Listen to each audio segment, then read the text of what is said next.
Hello विद्यार्थी मित्रांनो, global online प्लॅटफॉर्मवरती आपलं मनापासून स्वागत. तर जे विद्यार्थी पुढील सेट परीक्षा 2024 करता प्रिपरेशन करत आहे त्यांच्याकरता आजचा व्हिडिओ अत्यंत उपयोगी राहणार आहे. या व्हिडिओमध्ये मी तुम्हाला सांगणार आहे की पेपर 1चे असे कोणते टॉपिक्स आहे ज्याच्यातनं दरवर्षी प्रश्न विचारले जातात.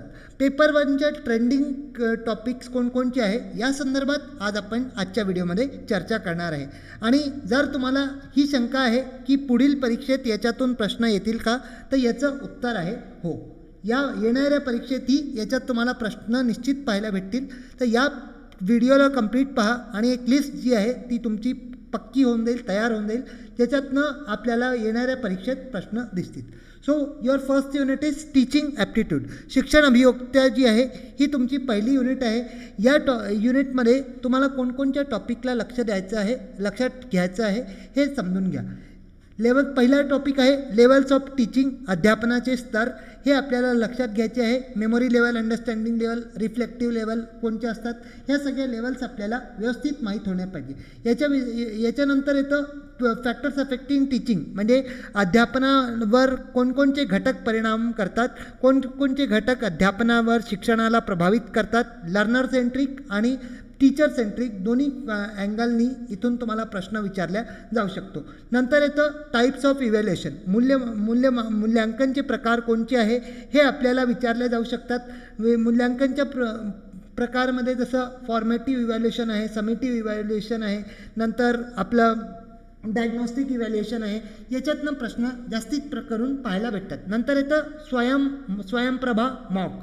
हे तर सुनिश्चित आहे आता स्वयंप्रभाच्या चॅनलमध्येही बदल झालेला आहे. तर एखाद्या वेळेस करंट अफेअर बेस्ड क्वेश्चन या स्वयंप्रभा मॉक्समधनं आपल्याला पाहायला भेटू शकतो. तर म्हणून आणि स्वयंचे नॅशनल कोऑर्डिनेटर्सही अत्यंत महत्त्वपूर्ण आहे. ती कोणाला लीड करतं हेही आपल्याला माहीत असलं पाहिजे. मग येतं टीचिंग मेथड्स, म्हणजे शिकवण्याच्या ज्या पद्धती आहे हे आपल्याला लक्षात ठेवायच्या. म्हणजे दोन्हीकडून टीचर सेंट्रिक मेथड्स ही आपल्याला माहीत असले पाहिजे आणि स्टुडंट सेंटर मेथड्स ही आपल्याला माहीत असले पाहिजे. चला, सो हे टॉपिक्स होते टीचिंग ॲप्टिट्यूडचे. आता येऊया आपण रिसर्च ॲप्टिट्यूडकडे. Unit number 2 research aptitude. संशोधन योग्यतामधनं कोणकोणते टॉपिक्स आपल्याला लक्षात घ्यायचे आहे. सगळ्यात पहिले तर इम्पॉर्टंट येतो टाईप्स ऑफ रिसर्च. ठीक आहे, टाईप्स ऑफ रिसर्चला तुम्हाला सोडता येणार नाही. टाईप्स ऑफ रिसर्च जी आहे याच्यातून दरवर्षी प्रश्न विचारला जातो. या वर्षीही त्याच्यातून प्रश्न विचारल्या निश्चितच जाईल. तर तुम्ही या टॉपिकला तर एकदम पक्का करून घ्या. रिसर्चची प्रक्रिया, ठीक आहे, रिसर्चची प्रक्रिया अनुसार संशोधनाच्या प्रक्रियेत जितके पण टप्पे आहे त्या सगळ्या टप्प्यांची डिटेल नॉलेज आपल्याला असणं अत्यंत आवश्यक आहे. म्हणजे लिटरेचर रिव्ह्यू काय असतो, प्रॉब्लेम कशा प्रकारे आयडेंटिफाय केल्या जाते, त्याच्यानंतर अजून कोणते रिसर्चेस आहे. खास करून तुम्हाला हिंट देतो, experimental research, qualitative research, quantitative research, नंतर फंडामेंटल रिसर्च, ॲक्शन रिसर्च. इथून खास करून हे काही असे प्रकार आहे जे सेट विभाग दरवर्षी घेतं आणि याच्यातनं प्रश्न काढत राहतं. सो रिसर्चचे प्रकार सांगितले, रिसर्चची प्रक्रिया सांगितली. आता येतं नमुना आणि चे प्रकार. ठीक आहे, सॅम्पलिंग पद्धतीमध्ये रँडम सॅम्पलिंग कोणचं आहे, नॉन रँडम सॅम्पलिंग कोणचं आहे, याच्यावर एक प्रश्न विचारू शकतो तुम्हाला. त्याच्यानंतर अजून हे विचारू शकतो, एखादं उदाहरण देऊन विचारेल की कोणत्या टाईपची सॅम्पलिंग इथे पद्धत वापरल्या गेली आहे. हे तुम्हाला ऑप्शन बेस्ड एक्झाम्पल देऊन विचारलं जाऊ शकतं. तर हे मेथड्स ऑफ सॅम्पलिंग आपल्याला लक्षात ठेवायचं आहे. याच्या व्यतिरिक्त येतं रिसर्च डिझाईन. रिसर्च डिझाईन म्हणजे रिसर्चचा ब्लूप्रिंट कशा प्रकारे तयार केला जातो आणि कोणकोणत्या रिसर्च डिझाईन्सचे अप्रोचेस आहे हे तुम्हाला माहीत असले पाहिजे. आणि characteristics of research. Characteristics of research म्हणजे संशोधनाची जी विशिष्टता आहे, जी गुणवत्ता आहे, त्या सर्व आपल्याला माहीत असले पाहिजे. ठीक आहे, सो बेसिकली अजून एक टॉपिक इथे आला माझ्या माइंडमध्ये, तेही लिहून देतो. रिपोर्ट रायटिंगमध्ये जे रेफरन्सिंग स्टाईल्स आहे, ठीक आहे, रिपोर्ट रायटिंगची प्रक्रिया, रिपोर्ट रायटिंगमध्ये काय काय असतं आणि ज्या रेफरन्सिंग स्टाईल्स आहे, APA स्टाईल आहे, MLA स्टाईल आहे, या संदर्भातही आपल्याला नॉलेज असले पाहिजे. MLA आणि APA हे दोन तर निश्चितच पक्के लक्षात घ्या, कारण याच्यातून प्रश्न नेहमी विचारल्या येण्याची शक्यता आहे.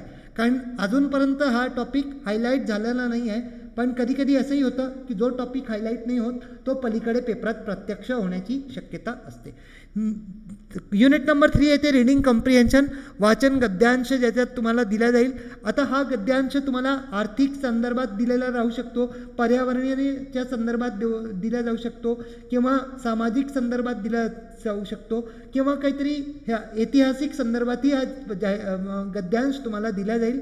याच्यातून 5 प्रश्न जे आहे हे तर शुअर शॉट तुम्हाला येतील, आणि याच्यातनं जर तुम्ही याची सतत प्रॅक्टिस करता तर 10 मार्क इथून सतत इझिली मिळवू शकता. नेक्स्ट युनिट येते तुमची संप्रेषण. ठीक आहे, संप्रेषण संदेशवाहन जे दोन्ही एकच आहे. सो बेसिकली इथे तुम्हाला जे आहे कम्युनिकेशनमध्ये सगळ्यात पहिले तर येतं टाईप्स ऑफ कम्युनिकेशन. कम्युनिकेशनचे जितके पण प्रकारस आहे, formal communication, informal communication, horizontal, vertical, lateral, transpersonal, सगळे कम्युनिकेशनच्या पद्धती आपल्याला त्याचे कीवर्ड्स माहीत असणे आवश्यक आहे. कारण इथूनही उदाहरणस्वरूप प्रश्न विचारून तुम्हाला कम्युनिकेशनची टाईप विचारतील. कधीकधी तुम्हाला कम्युनिकेशनचे एक्झाम्पलही दिले जातील आणि सांगितले जातील की हे वर्बल आहे की नॉन वर्बल आहे, असाही प्रश्न विचारला जाऊ शकतो. नंतर वर्गात संवाद जे असतं, क्लासरूम कम्युनिकेशन, इथूनही तुम्हाला प्रश्न विचारला जाऊ शकतो. नंतर बॅरियर्स इन कम्युनिकेशन, म्हणजे संप्रेषणमधील जे अडथळे येतात, फिजिकल बॅरियर येतात, सायकोलॉजिकल बॅरियर येतात, सिमेंटिक बॅरियर येतात.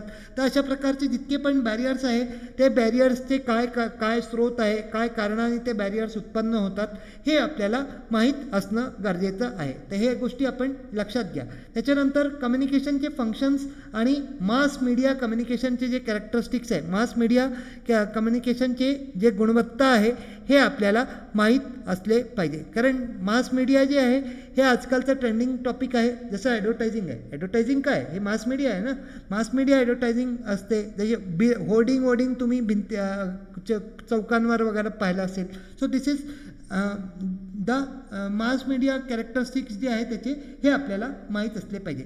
तर मित्रांनो, एवढे टॉपिक्स आपले जे आहे आपला संपूर्ण सिलेबस पेपर 1चा आम्ही डिटेल रिव्हिजन PYQ सोबत आपल्याला कव्हर करून देऊ. याच्याकरता आम्ही 21 पासनं तुमच्याकरता कंप्लीट क्रॅश कोर्सची न्यू बॅच स्टार्ट करत आहे. हा जर कोर्स आपण घेता तर तुम्हाला लाईव्ह लेक्चर्स मिळतील, रेकॉर्डेड व्हिडिओ लेक्चर्स मिळतील, नंतर कंप्लीट सिलेबसचे नोट्स आपल्याला इंग्लिश आणि मराठी दोन्ही लँग्वेजमध्ये दिल्या जातील. वीकली टेस्ट आपल्याला उपलब्ध राहतील. याच्यात जसं आम्ही दर बुधवारी दर शनिवारी तुमची टेस्ट घेतो, त्याच्यानंतर फुल सिलेबसचे मॉक टेस्ट आपल्याला उपलब्ध राहतील. 40+ टेस्ट आपल्याला उपलब्ध आहे, ज्याच्यात युनिट बेस्ड टेस्ट आहे, फुल सिलेबस टेस्ट आहे, हेही आपल्याला उपलब्ध आहे. 2000+ MCQ सिरीज आपल्याला दिल्या जाणार आहे. MCQ, PYQ, PDF आणि क्लास दोन्ही स्वरूपात आपल्याला मिळणार आहे. याच्या व्यतिरिक्त मॅरेथॉन क्रॅश कोर्सेसही उपलब्ध राहतील. तर बॅचेस जे आहे ते 21 जानेवारीपासून स्टार्ट होतील. फीस इज 3000, पण 30% डिस्काउंट करून मात्र आपल्याला 2100लाच हा कोर्स उपलब्ध होऊन जाईल. जॉईन करायला ग्लोबल ऑनलाईन ॲपला डाउनलोड करायचं आहे, किंवा या 2 नंबरवरती संपर्क साधूनही आपण डायरेक्ट जॉईन होऊ शकता. आता 5वा युनिट येतो तुमचा मॅथ्सचा. मॅथ्समध्ये एक टॉपिक आहे दॅट इज वेन डायग्राम. ठीक आहे, वेन डायग्राम जो आहे आत्तापर्यंत 20, 21, 22, 19 चारही एक्झाममध्ये याच्यात जे आहे प्रश्न विचारले गेले आहेत. तर वेन डायग्राम तर आपल्याला लक्षात ठेवायचं आहे. त्याच्यानंतर येतो प्रॉफिट लॉस, टक्केवारी, पर्सेंटेज जी आहे, नफा आणि तोटा, हे आपल्याला लक्षात ठेवायचं आहे. याच्या व्यतिरिक्त जे इंटरेस्ट आहे, ठीक आहे, सिम्पल आणि कंपाऊंड इंटरेस्ट जे मेन आहे, जे PRT असतं, आणि कंपाऊंड इंटरेस्ट, हे आपल्याला याचे न्यूमरिकल्स जे आहे प्रॅक्टिकल प्रश्न आपल्याला दिल्या जाऊ शकतात. ठीक आहे. नंतर ब्लड रिलेशनमध्ये ऑल्टरनेट बेसिसवर आलेला आहे. कधी ब्लड रिलेशन येतो, कधी ब्लड रिलेशनच्या ऑरमध्ये डायरेक्शन येतो. तर हे आपल्याला लक्षात ठेवले पाहिजे. या संकल्पना हे सगळ्या प्रॅक्टिस करून तुमचे पक्के होऊन जातील. 1 आठवड्यात या सर्व गोष्टींवर तुमचा कमांड बसून जाईल. मग तुम्ही दिवसातनं 15-15 मिनटं जरी प्रॅक्टिस केली तर ती तुमचा हात बसून जाईल या टॉपिकवर. कोडिंग, डिकोडिंग आहे आणि रेशिओ प्रपोर्शन. ठीक आहे, हे आपले गुणोत्तर आणि प्रमाण या टॉपिक्सला आपल्याला पक्क करून घ्यायचं आहे मॅथमॅटिकल रिझनिंगमधून. म्हणजे इथून 10 पैकी 6 मार्क्स तर तुम्ही सहज मिळवू शकाल. आता येतं लॉजिकल रिझनिंग. ठीक आहे, लॉजिकल रिझनिंग, तार्किक तर्क, याच्यात कोणकोणचे येतात. तर पहिलं तर आहे टाईप्स ऑफ प्रमाण. इंडियन लॉजिकमधून प्रमाणाच्या आधारावर तुम्हाला प्रश्न विचारले जातील. पहिले तर प्रमाण कोणचे आहे, कोणचे व्हॅलिड प्रमाण आहे, कोणचे इनव्हॅलिड प्रमाण आहे. भारतीय तर्कशास्त्राबद्दल आपल्याला आणि प्रसन्नतेचे प्रकार हे आपल्याला माहीत असणं गरजेचं आहे. त्याच्यानंतर येतं सिलॉगिझम. सिलॉगिझम नंतर येतं विरोधी वर्ग म्हणजे स्क्वेअर ऑफ अपोजिशन म्हणजे all A are B, contradictory, contrary, sub alter, हे सगळे रूल्स जे आहे हे तुम्हाला माहीत असले पाहिजे. ठीक आहे, याचे रूल्स वापरले तर रूल्सचा वापर करून तुम्ही उचित पद्धतीने स्क्वेअर ऑफ अपोजिशनला सॉल्व्ह करू शकाल. नेक्स्ट येतं इंडक्टिव्ह आणि डिडक्टिव्ह रिझनिंग. इंडक्टिव्ह डिडक्टिव्ह रिझनिंगमधनं इनडायरेक्ट प्रश्न तुम्हाला विचारला जाईल किंवा प्रिपोजिशन म्हणून आहे म्हणजे सब्जेक्ट कोणचा आहे, प्रेडिकेट कोणचा आहे, मेजर टर्म कोणची आहे, मायनर टर्म कोणची आहे, इथून तुम्हाला इथे प्रश्न विचारण्यात जाऊ शकते. उदाहरण स्वरूपात इथूनही लॉजिक बेस्ड उदाहरण स्वरूपात प्रश्न तुम्हाला पाहायला भेटेल. आता येतो डेटा इंटरप्रिटेशन. डेटा इंटरप्रिटेशन मधून 5 प्रश्न निश्चित आहे. इथून तुम्हाला म्हणजे 2 भागात DI विचारला जाऊ शकतो. म्हणजे एक तर मार्क्स बेस्ड DI असतो, पर्सेंटेज बेस्ड DI असतो, पाय चार्टचा DI असतो, बार चार्टचा DI असतो. हे सर्व DI आपल्याला पाहायला भेटतात. तर हे 5 हे जे आहे हे आपल्याला बनवले पाहिजे, याच्या प्रॅक्टिस केल्या पाहिजे, म्हणजे तरच आपण इथून 10 पैकी 10 मार्क्स जे आहे ते स्कोअर करू शकाल. ओके, सो डेटा इंटरप्रिटेशनमध्ये असं परफेक्ट टाईप कोणतीच नाही आहे, पण कधी कधी 2 वेगळ्या टाईपचे 2 सेट देऊनही तुम्हाला कुठून 3 प्रश्न कुठून 2 प्रश्न अशा प्रकारे डेटा इंटरप्रिटेशन विचारल्या जाऊ शकतो. मग येते unit ICT, information and communication technology, माहिती आणि संप्रेषण तंत्रज्ञान युनिट जी आहे. याच्यात ICTमध्ये तुम्हाला सर्वात पहिले तर जितके पण ॲब्रिवेशन्स आहे, फुल फॉर्म्स जे आहे हे सर्व फुल फॉर्म माहीत असणे पाहिजे.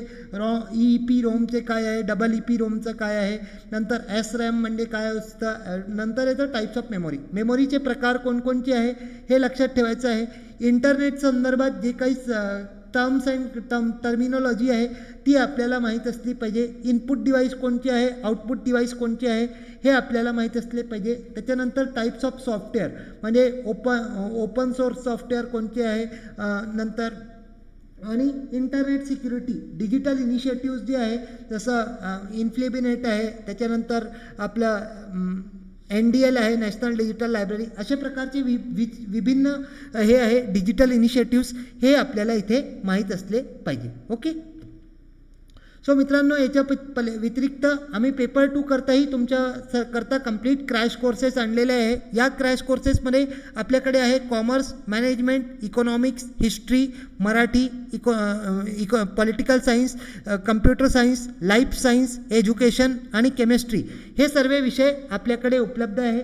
हे जर कोर्सेस आपण घेता तर तुम्हाला लाईव्ह लेक्चर्स मिळतील, रेकॉर्डेड व्हिडिओ लेक्चर्स मिळतील ज्यांचे लाईव्ह मिस होतात त्यांच्याकरता. नंतर कंप्लीट सिलेबसचे नोट्स इंग्लिश मराठीमध्ये मिळतील. वीकली टेस्ट आपल्याला मिळतील, दर शनिवारी आम्ही याच्यावर वीकली टेस्ट घेतो. नंतर फुल सिलेबस मॉक टेस्ट आपल्याला दिल्या जातील. PYQs आणि MCQs आपल्याला प्रोव्हाइड केल्या जातील. मॅरेथॉन सेशन्सही उपलब्ध राहतील. पेपर 2चा कुठल्याही कोर्स घेतल्यावर आपल्याला पेपर 1 निशुल्क त्याच्याबरोबर फ्री दिल्या जाणार आहे. तर या गोष्टीची नोंद घ्यावी. कोर्स फीस इज 10,000, पण 20% डिस्काउंट करून मात्र 8,000 तुम्हाला दोन्ही पेपर अवेलेबल होऊन जाईल. तर या कोर्सची ही न्यू बॅच जी आहे ती 21 पासून स्टार्ट होणार आहे. सो नेक्स्ट युनिट येते आपली people development environment. People development and environment, लोक विकास आणि पर्यावरण. याच्यात आपल्याला काय SDG MDD सस्टेनेबल डेव्हलपमेंट गोल कोणते आहे, मिलेनियम डेव्हलपमेंट गोल कोणते आहे, इथे जसे 8 गोल्स आहे, इथे 16 गोल्स आहे. तर हे आपल्याला माहीत असले पाहिजे कोणकोणते सस्टेनेबलमध्ये येतात, कोणते मिलेनियम डेव्हलपमेंटमध्ये येतं. तर हे आपल्याला आउट वन आउट म्हणून विचारलं जाऊ शकतं किंवा एखाद्या गोलला बेस बनवूनही प्रश्न विचारला जाऊ शकतो. ओके, नंतर येतं मोनोट्रियल प्रोटोकॉल, क्योटो प्रोटोकॉल. आता मागच्या वर्षी तर क्योटो प्रोटोकॉलची तारीखच विचारली होती, कोणतं COP आहे की नाही. सो हे इम्पॉर्टंट आहे. जितके पण समिट्स आहे, पॅरिस समिट झालं, मोनोट्रियल रिओ समिट झालं, त्याच्यानंतर येतं प्रदूषण. प्रदूषणमध्ये जे आहे वायू प्रदूषण, जल प्रदूषण, त्याच्यानंतर ध्वनी प्रदूषण, या संदर्भात आपल्याला नॉलेज असणं गरजेचे आहे. एनर्जीचे, ऊर्जाचे जे संसाधनं आहे, वेगवेगळे एनर्जीचे संसाधनं, याच्याबद्दल आपल्याला माहिती असलं पाहिजे. आणि national action plan on climate change NAPCC जे आहे, आणि इंटरनॅशनल सोलार अलायन्स, या 8 गोष्टी तर तुम्ही निश्चित त्याच्यातनं पक्के करून घ्या. तुम्हाला असं वाटतं कारण ही या युनिट्समधनं काय जे आहे हेच टॉपिक आहे जे वारंवार विचारले जातात. आणि एक टॉपिक इथे मेन्शन नाही आहे, तोही देऊन देतो, that is Rio summit. Rio म्हणजे अर्थ समिट जी आहे याचे हेही आपल्याला लक्षात ठेवायचे आहे. इथूनही आपल्याला प्रश्न विचारले जाऊ शकतात. Okay, so people develop environment जे आहे हे आपल्याला पक्का करून घ्यायचं आहे. ठीक आहे, नेक्स्ट येते लास्टमध्ये युनिट 10 हायर एज्युकेशन. ठीक आहे, उच्च शिक्षण जे आहे ती युनिट येते. याच्यात तुम्हाला तक्षशिला, नालंदा सारख्या एन्शियंट युनिव्हर्सिटीजमधनं प्रश्न ज्या प्राचीन विद्यापीठ आहे याच्यातनं प्रश्न बनू शकतो. कोठारी कमिशन जे आहे, एज्युकेशन कमिशन, हे तुम्हाला विचारलं जाऊ शकतं. राधाकृष्णन कमिशन आहे, सॅडलर कमिशन आहे, प्री आणि पोस्ट इंडिपेंडन्समध्ये. नंतर सार्जंट रिपोर्ट आहे. अशा काही पोस्ट इंडिपेंडन्स आणि प्री इंडिपेंडन्स कमिटीज आहे जिथून तुम्हाला प्रश्न बनू शकतात. तर नेक्स्ट येतं UGC AICT ज्या रेग्युलेटरी बॉडीज आहे याच्यातनं तुम्हाला प्रश्न विचारला जाऊ शकतो. UGC, AICT, NAC वगैरे इथून तुम्हाला प्रश्न पाहायला मिळू शकतात. हायर एज्युकेशनमध्ये आणि पीपल डेव्हलपमेंट एन्व्हायरमेंटमध्ये एक गोष्ट कॉमन असते, दॅट इज करंट अफेअर्स. ठीक आहे, काही याच्यात जे आहे करंट अफेअर्स इथून विचारण्यात जाण्याची शक्यता असते. आणि NEP 2020. ठीक आहे, न्यू एज्युकेशनल पॉलिसी 2020मध्ये काय काय अमेंडमेंट झाल्या आहे, कोणत्या बॉडीज आणल्या गेल्या आहे, कोणत्या बॉडीज हटवण्यात येतील, या सर्व प्रश्न असे प्रकारचे तुम्हाला इथे विचारले जाऊ शकतात. ठीक आहे, नवीन शैक्षणिक धोरण जे आहे 2020 पासून आलेलं, याची तुम्हाला डिटेल नॉलेज असणं आवश्यक आहे. कारण मागच्या वेळेस तर नाही विचारला, पण यावर्षी निश्चित विचारण्यात जाण्याची शक्यता आहे. Okay, so that's all for today's video. I hope आपल्याला हा व्हिडिओ आवडला असेल. व्हिडिओ आवडला तर व्हिडिओला एक लाईक करून द्या, चॅनलला सबस्क्राईब करून द्या. Thank you, bye, good night.